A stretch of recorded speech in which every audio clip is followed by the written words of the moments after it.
घोसी के बैराम सराय में बीते रात चोरों ने 2 किसानों के 3 मवेशी चुराया। एक को ग्रामीणों ने महमदपुर बाधार से किया बरामद। दरअसल घोसी के इलाकों में इन दिनों चोरी की घटनाओं में काफी इजाफा हुआ है। चोरों द्वारा विभिन्न प्रकार के चोरी की घटनाओं को अंजाम दिया जा रहा है और पुलिस मुख्य दर्शक बनी है। बीते रात चोरों ने बैराम सराय गाँव में 2 किसानों के घर चोरी की घटना को अंजाम दिया है और 3 मवेशी को चुरा ले भागा है। हालांकि ग्रामीणों द्वारा पीछा करने के बाद महमदपुर बाधार से एक मवेशी को ग्रामीणों ने पकड़कर मवेशी पालक को सौंप दिया। इस संदर्भ में मामले की सूचना पुलिस को दी गई है।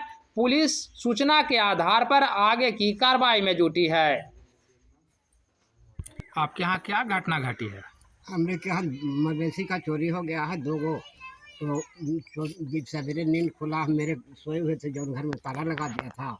तो सवेरे किसी ने हल्ला कमाई ढकाए तो तीसरा आदमी आकर के खोला तो आपको रूम में कमरा में बंद कर दिया था? हाँ, कमरा में बंद कर दिया था और मवेशी को ले भागा? मवेशी को ले भागा। कौन कौन चीज ले गया? एगो पाड़ी था, एगो भैंस था।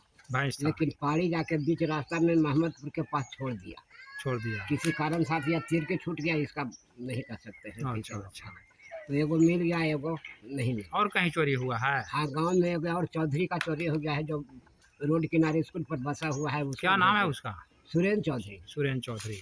तो मतलब आपके गांव से 2 मवेशी चोरी हुआ? हाँ, 3 गो हुआ लेकिन एक मिल गया। हाँ। पुलिस को सूचना दिए हैं? हाँ, दिए हैं। क्या पुलिस क्या बोली? अब बच कार्रवाई करने के लिए कही है? हाँ, पुलिस को हम जांच पड़ताल करेंगे। क्या नाम हुआ आपका? अस्ताना घर? बैराम सराय। ठीक।